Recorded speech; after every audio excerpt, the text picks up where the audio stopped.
భగవంతుడు మనకు ముందే సంకేతాలు ఇస్తాడా? నమస్కారం భక్తులారా.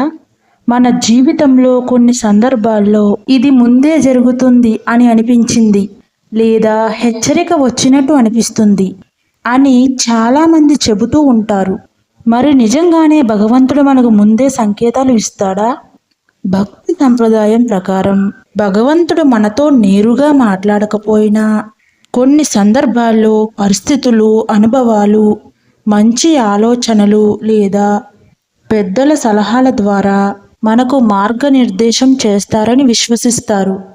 అయితే ప్రతి కళ, ప్రతి యాదృచ్ఛిక సంఘటన లేదా ప్రతి ఆలోచనను దైవ సంకేతంగా భావించడం సరైనది కాదు. మన శాస్త్రాలు కూడా వివేకంతో ఆలోచించాలని, ధర్మబద్ధంగా నిర్ణయాలు తీసుకోవాలని బోధిస్తాయి. మనం నిజమైన భక్తితో ప్రార్థన చేస్తే మనసు ప్రశాంతంగా ఉంటుంది. ఆ ప్రశాంతత వల్ల నిజమైన సరైన నిర్ణయాలు తీసుకునే శక్తి వస్తుంది. చాలామంది భక్తులు ఈ అనుభవాన్ని దైవ అనుగ్రహంగా భావిస్తారు.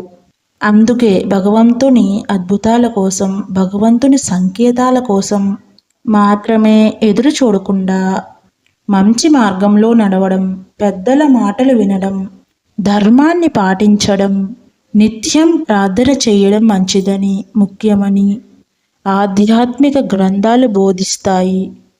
ఈ విషయంపై మీ అభిప్రాయం ఏమిటి? మీ జీవితంలో ఎప్పుడైనా దైవ మార్గదర్శకత్వం లభించినట్లు మీకు అనిపించిందా?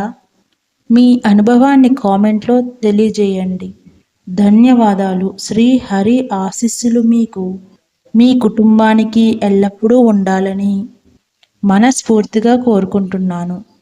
ఇటువంటి భక్తి వీడియోల కోసం ఇప్పుడే నా ఛానల్ని సబ్స్క్రైబ్ చేయండి. వీడియో నచ్చితే లైక్ చేయండి, షేర్ చేయండి.